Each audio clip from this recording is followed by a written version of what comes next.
Good morning.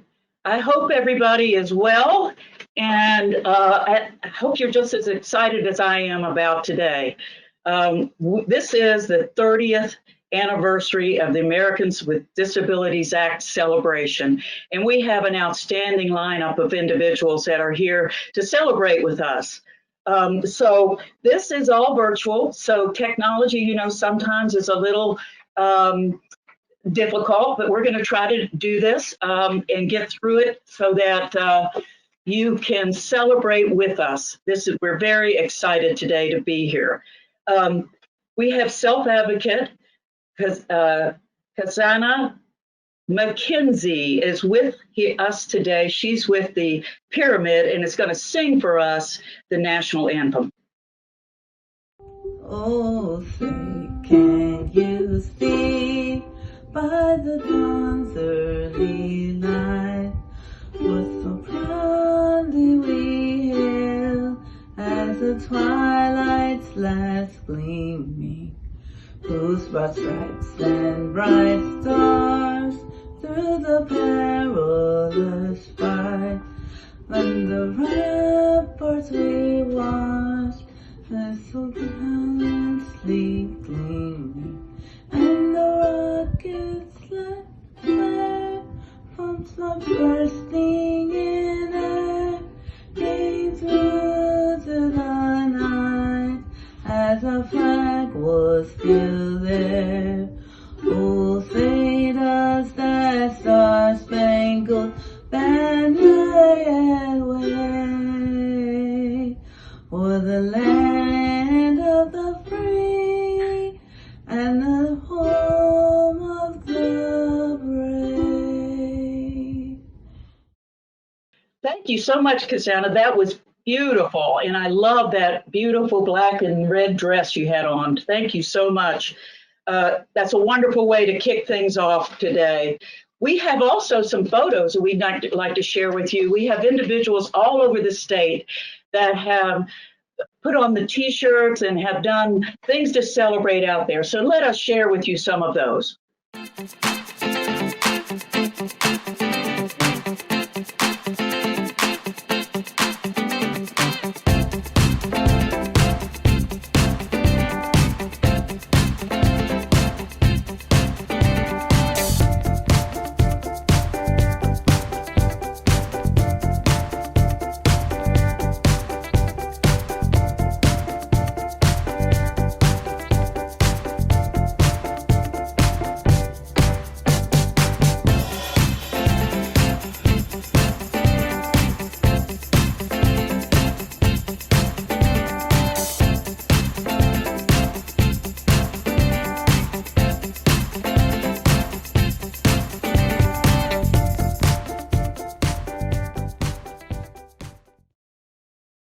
Well, that was wonderful.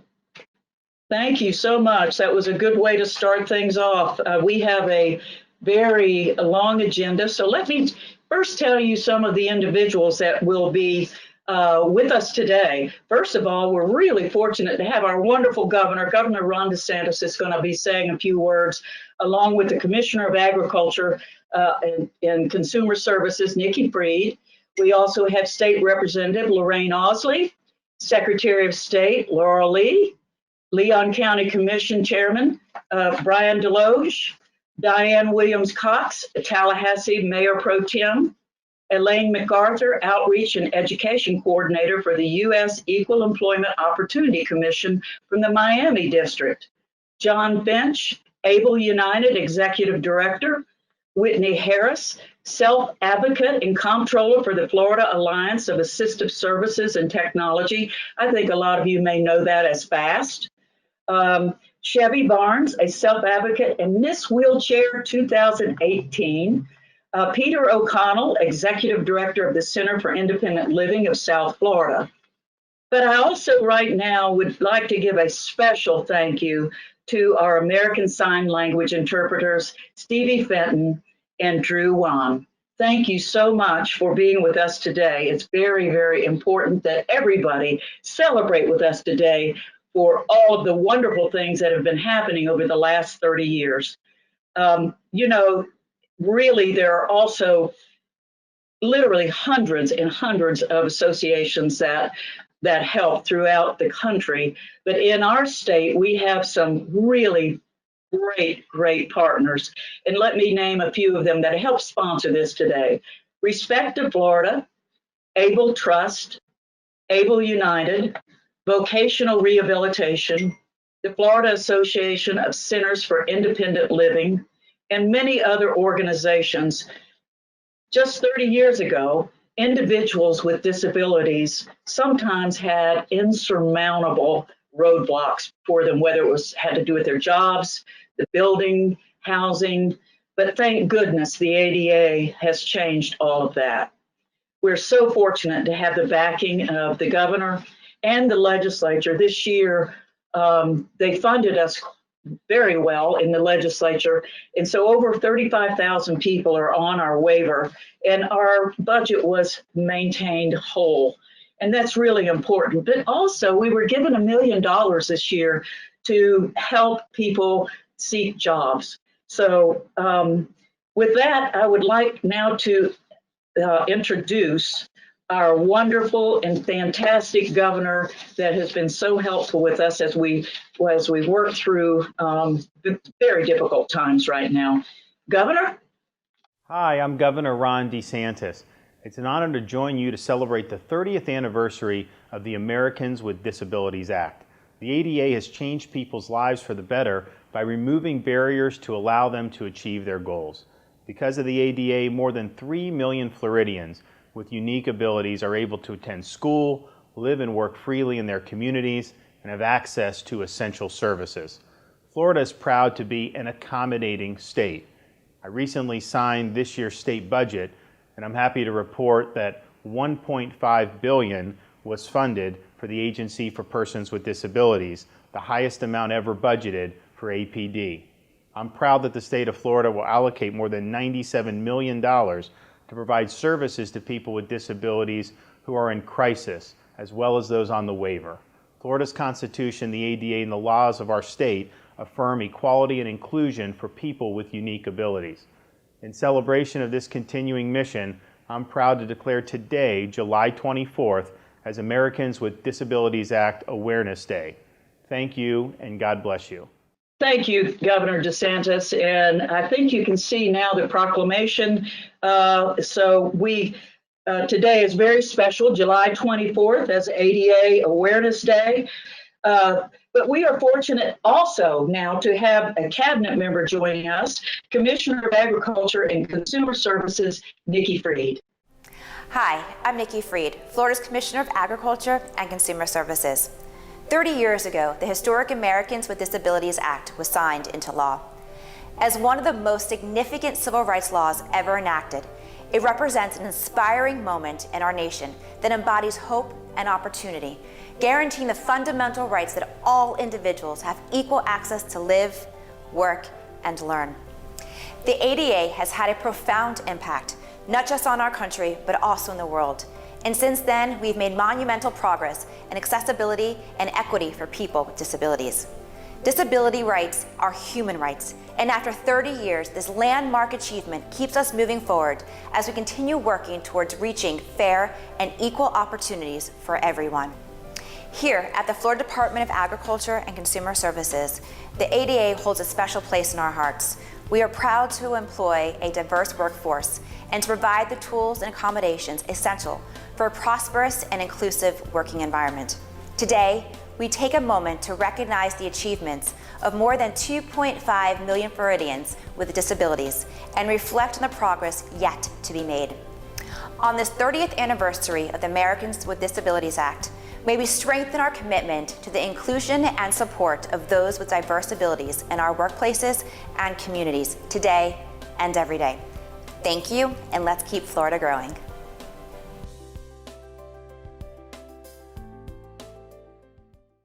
Thank you, Commissioner Fried. And we now have a lawmaker, North Florida lawmaker that I've known for many years and who is a wonderful advocate, Representative Lorraine Ausley. I'm Representative Lorraine Ausley, and I want to thank APD and Director Barbara Palmer for including me in today's celebration. Thank you all for the work you do every single day to engage and uplift people with disabilities, particularly during this extremely difficult time. 30 years ago, our nation took an enormous step by for the first time saying to people with disabilities, you belong here, you can be comfortable here, and we want you here. The passage of the ADA marked a life-changing shift in accessibility for millions of Americans with disabilities, and it forced a shift in understanding and attitude for Americans without disabilities. I was thinking about this remarks and trying to explain the ADA to my visually impaired 17-year-old. Because of this legislation, he can go to school, he can get a job, he can live independently. All things that the disabled have always done, but with major barriers. Now let's be clear, this community still faces many barriers and obstacles, but the ADA provides legal protections requiring accommodations and prohibiting outright discrimination on the basis of a disability. What the ADA cannot do is legislate implicit bias. And this is a very real issue for people with disabilities. We have to take it upon ourselves to recognize our own implicit biases and continue to advocate for the disability community at every level. We've worked together on some important issues at the state level, from assistive technology to breaking down barriers for hearing impaired drivers. And there's some battles we're still fighting together. Battles for adequate funding to keep our disabled population in their homes and communities as they and their caregivers age, and for including the I-budget waiver and the Social Services Estimating Conference so that we can truly project and plan for these costs. So as we celebrate today's important milestone of 30 years, let's also recognize that there's still significant work to be done, and let's commit to continuing that work together. I want to thank the leaders that have already spoken, because you can tell from their messages how much they care about you and about the progress we've made and about the future work that we have. But our next speaker is now Secretary of State Laurel Lee. Good afternoon.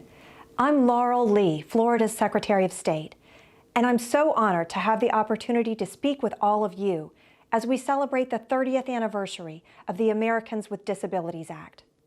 What a momentous milestone for celebration, and what an achievement for our country. The Florida Department of State recognizes Florida's diversity as one of the key attributes to the state's vibrant landscape, and we work hard to ensure inclusion in all that we do. One way we're doing this is through the Division of Cultural Affairs Diversity and Inclusion Awards Program. This program recognizes the efforts of individuals working to make arts and cultural programming in Florida as diverse and inclusive as possible. Through this program, we aim to support the ongoing dedication of Florida's cultural organizations to lead in diversity and inclusion. Additionally, with the elections just around the corner, I think it's important to let you know that we are doing our part to ensure that persons with disabilities know their voting options, have equal access to voting, and have confidence that their vote is safe and secure. Further, we're working hard with the local supervisors of election in each county to make certain that voters with disabilities in their counties have appropriate access to their ballots and are aware of the assistance options available to them. Inclusion is an important aspect in everything that we do at the Department of State, and I'm encouraged to see the great strides that have been taken over the last 30 years to ensure inclusion for everyone in Florida. I want to say thank you to Director Palmer and her team for putting this wonderful event together and for providing me with the opportunity to speak to you today. I hope you will all enjoy the keynote speakers that are upcoming, and I wish a happy 30th to the ADA. Well, thank you. Again, another wonderful speaker speaking from her heart, and we thank you so much. And next we have Tallahassee Mayor Pro Tem Diane Williams-Cox. On behalf of the City of Tallahassee, I am proud to join this celebration of the 30th anniversary of the passage of the Americans with Disabilities Act. Today, we recognize the positive impact this landmark civil rights legislation has made on the lives of individuals with disabilities, as well as the communities in which they live and work. In 1990, the ADA was enacted to eliminate discrimination in employment and provide full access in places of public accommodation for persons with disabilities. By breaking down barriers to employment, the ADA enables society to benefit from the skills and talents of individuals with disabilities, leading to fuller, more productive lives for all Americans. Workplaces welcoming the talents of all people are a critical part of building an inclusive community and strong economy. The city of Tallahassee is a leader in this regard. We're committed to equal opportunity and inclusion for all persons, regardless of background, culture, race, ethnicity, sexual orientation, gender identity, educational level, or ability. The city supports and promotes that persons with disabilities are contributing members of our community who play a key role in the economic and social success of the life in Tallahassee. Persons with disabilities are entitled to participate in a variety of programs, services, and activities available to all members of our community. And we can all support an inclusive workforce and elimination of barriers by educating ourselves about the needs of persons with disabilities. The city of Tallahassee has a long commitment, have been committed to the inclusion of persons with disabilities in employment and city programs and services. The city demonstrates this commitment by hosting the annual Disability Employment Awareness Month celebration each October at City Hall, providing extensive and varied mentoring opportunities across many aspects of city government for students with disabilities through our partnerships with Ability First, the Florida Association of Centers for Independent Living, and the Able Trust, and by providing engagement opportunities, including tours of the city departments and facilities for high school students with disabilities to showcase potential career opportunities. As we navigate the COVID pandemic, the City of Tallahassee's Office of Diversity and Inclusion is actively accepting new requests for ADA accommodations and participating in the interactive process with existing cases to ensure continued support in an inclusive workplace. The city was honored to be recognized by the Able Trust as its 2016 Florida Public Employer of the Year for our commitment to and support of persons with disabilities. And that commitment continues today. Again, I am proud to join you all in a celebration of the Americans with Disabilities Act. Thank you and God bless. Thank you so much. Mayor Pro Tem, we really appreciate you being here today, and I know you are live, so I appreciate you taking the time to be here. We have another person that I know is live, and that is our Leon County Commission Chairman, Brian Deloge. Thank you for being with us. Morning, everybody. I'm Brian Deloge. I'm the chairman of the Leon County Commission. I'm pleased to represent Leon County government today and take part in the 30-year anniversary of the Americans with Disabilities Act. I want to begin by thanking the Agency for Persons with Disabilities and others for organizing this year's virtual celebratory event. Now, while the pandemic has drastically changed how we celebrate, as noted in all the technological things, it's important to note that this has not changed why we celebrate. And today we remember the important civil rights law that marked a significant achievement in ensuring people with disabilities have the same rights and the same opportunities as everyone else. The seemingly swift nature of adoption did not happen overnight. In fact, groundwork was laid for nearly 20 years preceding that historic day in 1990. As we gather today to reflect and celebrate, we must not lose sight of the future opportunities to further the great work and the progress that has been made. At Leon County, we pride ourselves in being a model local government committed to the true spirit of equity, inclusion, and non-discrimination.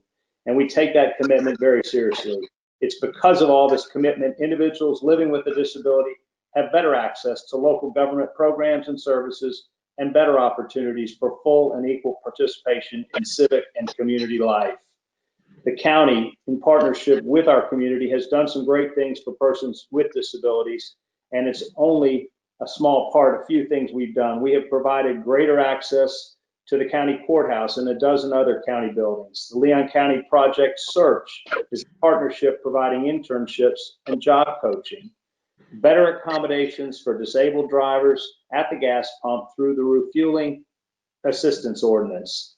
Collaborating on important county policies with ADA representatives from the Department of Justice, Disability Rights Florida, and our local citizens. Ensuring our non-discriminatory policies and protections are consistent with best practices across the nation. The ADA contributes to the ability of individuals to live, learn, and earn to the fullest potential, regardless of their perceived limitations. To all those who have dedicated their lives to ensuring equal access, I and Leon County wish to thank you. To those locally who hold the same passion and continue to press forward for this meaningful change, we honor you as well.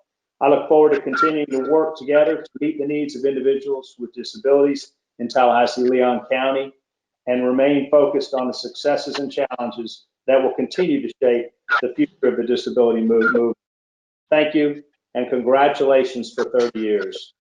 Well, thank you, Chairman. We appreciate you taking your time today to be with us. And we have another very hot topic, which is employment. So let me introduce to you now Elaine MacArthur, who is the Outreach and Education Coordinator with the U.S. Equal Employment Opportunity Commission down in the Miami District. Welcome, Elaine, and thank you so much for joining us today. And thank you so much for inviting me. Upon signing the ADA into law, President Bush echoed congressional sentiment when he said, and I quote, "We rejoice as this barrier falls, proclaiming together we will not accept, we will not excuse, we will not tolerate discrimination in America." Those of us who work at the U.S. Equal Employment Opportunity Commission, also known as EEOC, bring President Bush's words to life every day as we carry out EEOC's mission to prevent and remedy unlawful employment discrimination and to advance equal opportunity for all in the workplace. We recognize and we celebrate the many positive changes brought about by 30 years of the ADA. To mark this special anniversary, we've created a site on our webpage, that being www.eeoc.gov, to provide helpful information about disability rights and responsibilities in the workplace. Included in the site are short descriptions of the law and a selection of resources that are there to assist everyone, applicants, employers, employees, small businesses, staffing agencies, and veterans with disabilities and their employers to better understand the ADA. And to celebrate the ADA's success in putting people to work, that website also includes stories of people that have disabilities who gained or regained employment through the EEOC's work. This is just a small snapshot of the many people for whom the ADA has opened doors. The EEOC will continue to use its resources to advise employers and employees about their respective ADA obligations and rights, and where necessary, take steps to enforce the law. The EEOC is proud to play a crucial role in helping to achieve the ADA's goal of eliminating workplace discrimination for qualified individuals with disabilities, people who have contributed greatly to their workplaces and to our proud country. Thank you so much for the opportunity to speak with you today. Stay safe, be well, and happy 30th anniversary of the ADA. But you understand we have so many people that care about what is going on in our country and in our state right now for people with disabilities. So we appreciate all of them participating. So next we have John Finch, who is the executive director of Able United, which is a great program that helps people save money. If you're not involved in this program, you need to be. So welcome, John. Thank you, Barbara, and thank you so many of you who are joined today virtually. I know we all wish we could be in person, but understanding the current circumstances, this is the next best thing. Since the American with Disabilities Act was signed into law, we've all witnessed an increase in access and inclusion in areas such as employment, education, communications, transportation, and other aspects of public life. And there's still a lot of work to do in all these areas. The passage of the ADA also sparked conversations and made it easier to see other areas of disparity, such as the need to provide opportunities for individuals with disabilities to save. Nearly a decade ago, friends, advocates, and many of you watching today advocated for a way for individuals with disabilities to be able to save now without impacting their future. The precedents of the ADA allowed for the passage of the Achieving a Better Life Experience Act, better known as the ABLE Act. Here in Florida, we have the Able United program, and it has allowed thousands of Floridians with disabilities the ability to save like never before. The ability to save with the help of friends and family members without jeopardizing their current or future public benefits. This has allowed many the opportunity to become savers and investors for the first time. I encourage you all to visit ableunited.com to learn more about this program and to check out our unique promotion that we're running to celebrate the 30th anniversary of the ADA. I look forward to working with you over the next 30 years as we continue to ensure the equality for Florida's disability community. Stay well and God bless. Thank you so much. I will tell you that is a wonderful program, and he has worked so hard. And I hope that if you're not participating in that, you certainly need to, because it is an opportunity that was not here several years ago. And so it's an opportunity for you to be able to save money for your future. Our next speaker is a dynamic lady who was born after the passage of the ADA, but nonetheless very enthusiastic about what we're doing. Whitney Harris, who is the comptroller for the Florida Alliance for Assistive Services and Technology. Many of you know it as FAST. Whitney? Thank you so much, Director Palmer and Melanie, for inviting me to speak today. It's an incredible honor to be with you all to celebrate the 30th anniversary of the Americans with Disabilities Act of 1990. My name is Whitney, and I use she, her pronouns. I'm a white female sitting in front of a beige wall. I have long brown hair with the top pieces pulled back. I'm wearing glasses and a blue shirt that has the text that reads, "The future is accessible." While reading some books earlier this year on motivating employees, I came across a definition of leadership that was adopted by Harvard Business School. Here's their definition. Leadership is about making others better as a result of your presence and making sure that impact lasts in your absence. This definition really resonated with me, and I want you all to think about that and hold it in your hearts as we celebrate the ADA. Leadership is about making others better as a result of your presence and making sure that impact lasts in your absence. The Americans with Disabilities Act was a result of great leaders: Ed Roberts, Judy Heumann, Justin Dart, just to name a few. The biographies and stories of these leaders and their work is not mainstream knowledge.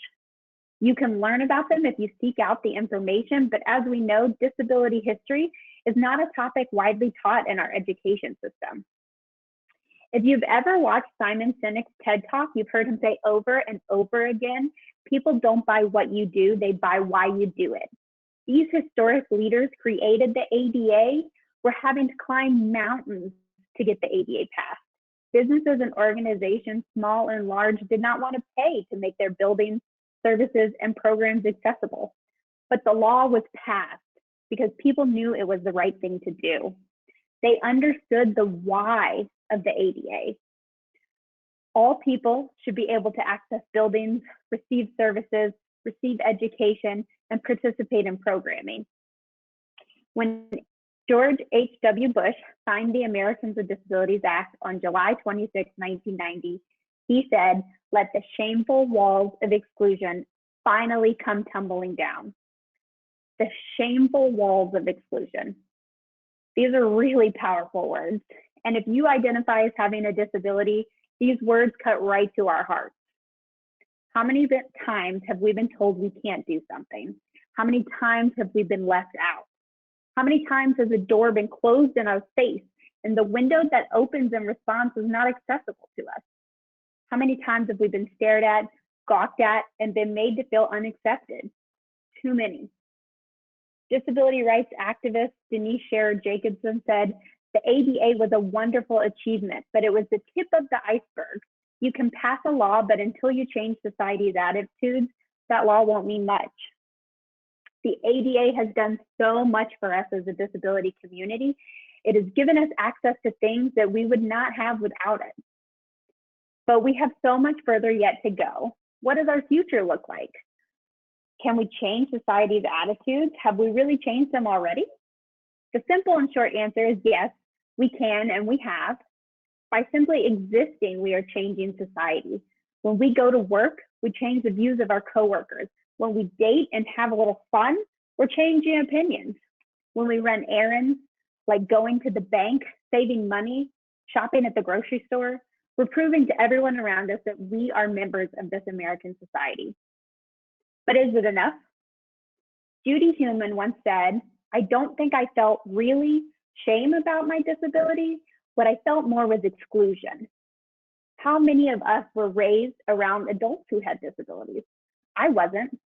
I remember going to my first ever summer camp for children with limb loss or limb deficiencies, where many of the older volunteers didn't have limbs, and I thought, this is what people see when they see me. I was in college when I had that experience, and it sucked. Here I was perfectly okay with the image that I saw in the mirror, but I never imagined there was another image that everyone else saw. After that, I was hungry to be around more people like me, not just those without all of their limbs, but those who understood what it was like never having seen themselves out and about in society. I knew people like me existed in the world because my family and friends would tell me about them. The guy with one arm who worked at the grocery store, did I know him? How about the one person they saw that one time at the mall? We probably hung out, right? The reality is that the more of us do things that we want to do, we are making a difference.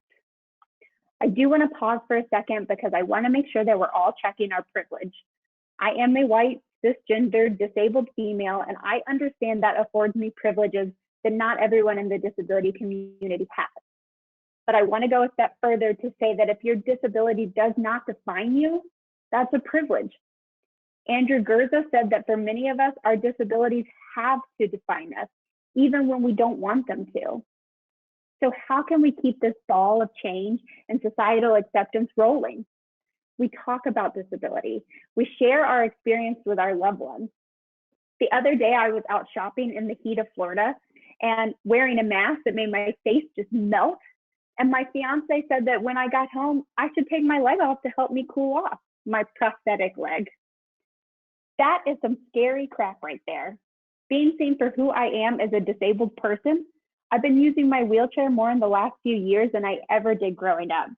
I even used it at work a couple times. And as someone who the federal government tries to argue is not disabled when I have my prosthesis on, it's a whole other ballgame when I start stripping off my limbs. Being vulnerable and showing people all sides of me is how I open the door to conversations about my disability. Another way we create acceptance is to create access. How many of us still have been the only person who has a disability in the room? If we are privileged enough to be in the room, then we need to realize that we need more of us in there. And please make sure you're not only dragging your white disabled friends into these rooms. If you don't identify as having a disability, you can help too.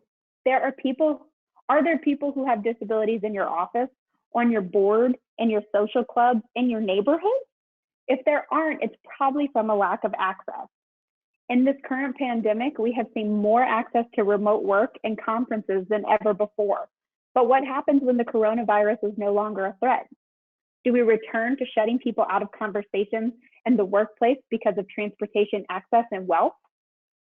Let's keep opening these doors so we don't have to find and fight to get through these inaccessible windows. Make others better as a result of your presence, and make sure that impact lasts in your absence. Thank you so much. I really appreciated being with you all today. Well, Whitney, that was powerful and extremely thoughtful. Thank you so much for those words. Our next speaker is from Jacksonville. Chevy Barnes. Siobhan is her real name, but she goes by Chevy because she's always on wheels. She is the 2018 Miss Wheelchair Florida. So please help me welcome Chevy. It is awesome to be here with everyone today, especially to talk about something like the ADA and why it's important. Before I begin, I just want to say that my introduction was perfect. Yes, Siobhan is my real name, but everybody knows me as Chevy. And of course, I was the representative for Miss Wheelchair Florida 2018. And now I am just a enthusiastic disability advocate. So I like to do a lot of hands-on things, so I'm going to ask for a little bit of participation. And so as I begin this scenario, if you could just close your eyes for a second and imagine. So what I want you to think of is that you are meeting your girls or all of your friends at the mall. Everybody's super excited. Let's pretend it's after COVID. So we all do our exchanges, we hug our friends, we're like, hey, how you doing? And we decide that we would like to go to the food court. Now, this mall that you meet your friends in happens to be 2 stories, and the food court is upstairs. Well, with the ADA in effect, there's definitely an elevator. But as you race towards the elevator to beat everybody upstairs, you see the thing that most of us hate seeing, and that would be the out of order sign. So if you can, go ahead, open your eyes up, and I want you to think, even if you do not have a disability that forces you to use the elevator, or that you are lucky enough to be able to take the steps or the escalator, in that case, just imagine that your only way upstairs is gone. What do you do? Well, if you have the right kind of friends, hopefully they will change the game and or get really mad with you and you go somewhere to complain about it.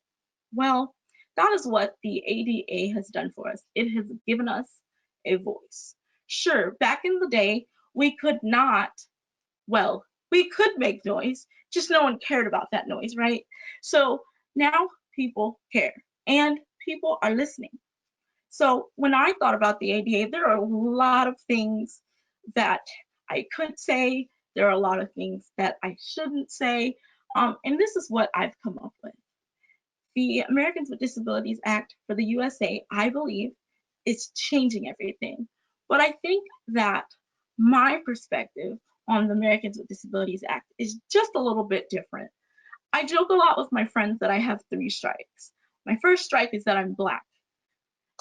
I'm a woman, and let's throw in the disability. So when people see me, either they're afraid of me because I'm Black, they think I'm going to get really angry because I'm a woman, or they have no idea what to do with this chick with the loud mouth with the wheelchair. So for me, when I think of the ADA, I think, well, are people really looking at me because they think I'm pretty, or what do they really think when they see me? So that's something that plays around in my head a lot. And the only way that I've come to really understand it is to use the perspective that my parents, most of my family is actually from the Caribbean islands, a small island called St. Kitts. And even though I was raised in the USA, I visit a lot when it's summer times and things like that. So when I go back to St. Kitts, I get to see what life is like without the ADA, what life is like without people really having any sort of tact when approaching you, whether it be the ladies that would like to pray the disability out, or people that want to throw rocks. And it is literally just ignorance. From that, I have decided that knowledge is power. And so with many events like this, the thing that I hope is that we keep talking about it. Yes, today we all got together, and though I am thankful as a teacher, I hope to be able to teach this to my students day by day, because the ADA isn't just for one day. It isn't just for a week. It is our lives. It's the only way that we, those with disabilities, can make it. And now for lots of people, they're just laws. They're just something that they need to think about, maybe. But for a lot of us here, even on this call, the ADA affects us because it affects someone in your family, or you may have a disability yourself and it is your livelihood. So even though there's lots of things that we forget, the one thing that I hope that we all remember is the ADA is doing something. We are here to celebrate it, but let's also use it to change the perspective of the world. Thank you, and have a great one.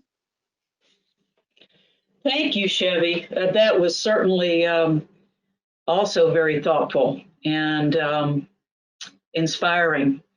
I really appreciate it. Our next speaker is from California, and we won't hold that against him. But Peter O'Connell is now, he is the executive director of the Center for Independent Living of South Florida. Thank you, Peter, for being here today. We welcome you. I have to say that when I was asked to speak on the ADA, I actually mentally groaned a little bit in my head. It's a document that I've been working with to some degree in my professional life for what frighteningly now can be measured in decades. On more than one occasion in my life, I probably have thought of the ADA as more of a document filled with vague words and ill-defined terms that I suspect was more of a lawyer's job program than a piece of civil rights legislation. Since we're all working really hard to be as respectful of communities participating here, though, I want to make sure to assure everyone that some of my closest family and friends are lawyers, and they said I could say that joke. So I want to start off and beg your forgiveness. I was tasked with coming up with an impassioned story about the impact of the ADA, flowing narratives about how the ADA changed every aspect of my world, and it didn't come to mind. Frankly, the next time I'm paired with such eloquent individuals as the ladies who came before me, I'm going to demand that I'm going to go on first if they expect me to be able to speak. But in what might be a rare act of honesty from me, that grand arc really just never came up. I said the truth of my life is I have been incredibly fortunate. As mentioned, I grew up in Southern California in a small town of about 32,000 people that seemed as though it wanted to was working on a competition to host Norman Rockwell's next painting. It was the type of city that truly and honestly had a consecutive win streak from the Arborist Society of the nation for the trees that lined the streets. And finally, my father was very fond of saying it was the town where on the 4th of July, half of the town would be in the parade and half of the town would watch, and they'd switch off every year. And since I've got a theme of honesty going on, I was angsty and deeply desperate to get out of that town as a teenager that only a teenager is capable of doing. But when I did leave, I had the opportunity of going to great schools. I go to great schools and be a part of brilliant minds. I had the chance to, when I left the world of academia and entered what my mother likes to call the real world, I had the privilege of working dream jobs where they gave me responsibilities that frankly, to this day, I kind of look at them and question their judgment slightly that they would allow me the opportunity to do so. And have done a great number of things. And no matter what I could do, though, the grand narrative of the ADA in my life never came to be. When brainstorming, I didn't think it was absurd to be good. obviously, that's just not a good finishing point, if for nothing else, but they wouldn't let me keep my job if I did. So I stuck around and thought about it a little bit more. Desperately, in a moment, I tried to ask myself, what's the first thing that comes to mind when I think about the ADA in my life? And it was one simple thing that, frankly, I'm not surprised to struggle to come up with, because frankly, it's something that almost everybody doesn't think about, and that was the curb cut. On a tree-lined street that I grew up on, there was one almost unnoticeable feature. To the south, the east, and the west, there were curb cuts, except for the north side. And that meant that as I went exploring my neighborhood, if I wanted to go in a northerly direction, that meant I had to go see how brave I wanted to be playing with cars.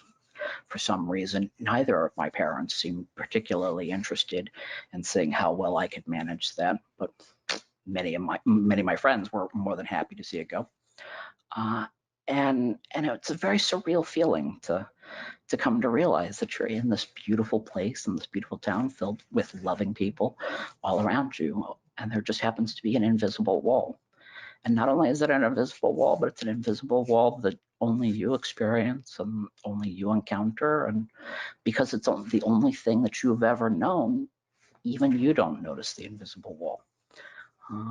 And frankly, I'll continue to tell the story. It wasn't until 5 years later that I happened to be staring down at a plaque for another curb cut. And because I happen to be a little bit of a weirdo, I was trying to figure out why in the world would a plaque be given to a curb cut? What could that curb cut possibly have done to be of such significance? And after a little bit of research, I actually found out what it was. And it turns out that that plaque had been dedicated to the first curb cut in that city. And that city marked, and it was something different. That instead of doing it because we wanted to make something accessible for an individual or group because they wanted to do so, we came to an understanding that in the late 60s, when this plaque was put down, the idea that we're all members of society, and one of the things about our society and that makes it great is that we strive to ensure that all of the participants in that society are able to access it. And so there I was staring at this plaque, starting to have a little bit of emotional feelings when I came to realize that this was one of the milestones that in a struggle that has been, since man has been alive, that has been a part of us so long as we have had people who have been injured and sick and ill, that in the late 1960s was a milestone that I happened to be sitting upon at that very moment. And, you know, the honest part about it is that that was just a small skirmish and a great struggle. The ADA, though, was a battle, and it was a victory. And it was a victory that we all get to take joy in saying we were on the winning side. And while it's not the one that causes the end of that struggle, it certainly is the one that we're able to point to and say, we're going to win. The curb cut that I looked at caused me to remember that ultimately the part that made me excited most about the ADA was the fact that when I went to go on Google Street View to go look up my old street and go see all of the things that caused me to bring all of those memories flooding back into my head, the streets lined with those trees, the Norman Rockwell-esque beauty, and somehow in an image on my computer screen, I could almost sense people getting ready for that parade. I saw a curb cut in that street corner. And so I've asked, what is the impact that the ADA has made on me? It means that today I get to know that a boy in that neighborhood going on an adventure in his wheelchair, as only boys that age seem to be capable of doing, gets to go north, south, east, and west, and follow whatever North Star happens to be correct for him. I thank you for being given the chance to share that with you. Thank you very much, Peter. I can tell that came from your heart. And I want to take a minute before we close here, and I want to speak from my heart.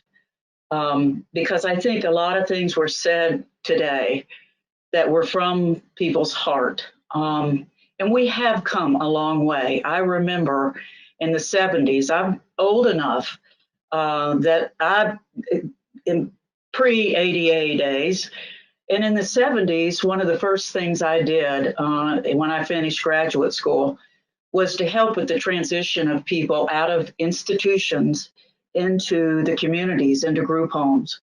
And this was in the 70s. And I know I set up programs in Chicago, I set up programs in North Carolina and in Florida, mostly in Florida. But, you know, back then, there were no curb cuts. There were a lot of things that were impediments to getting people back into the community and out of institutions. So we have come a long way. But I also have to say, as many of the speakers have said here, we have a long way to go. And I am so privileged. I really sincerely mean this. I am privileged to work with some of the hardest working, caring people, staff, providers, self-advocates, people that make a difference every day. And I feel so privileged to work for you. And you know, it's important that you let us know the things that we can do to make your life better, because that's why we exist. We exist for you. This is a great day of celebration for 30 years of many, many improvements. But the truth of the matter is, we have a lot more to do. And we need you to help us with that. So give us ideas and things. We're going through some of the hardest times anybody could ever imagine right now with this COVID. So we have to be ever vigilant about making sure that we stay healthy, that we help each other, that we be kind, and we be compassionate and caring. If everyone would treat each other the way you want to be treated, this world would be magnificent. So let us all try to stay focused on that. And thank you all so much. And I really want to make a special thanks to our sign line interpreters, Steve Benton and Drew Wan for being here, and for everybody else taking their time, because this is a very, very important day. And I thank the governor for declaring this and proclaiming this. And thank you all for joining us, and God bless you all.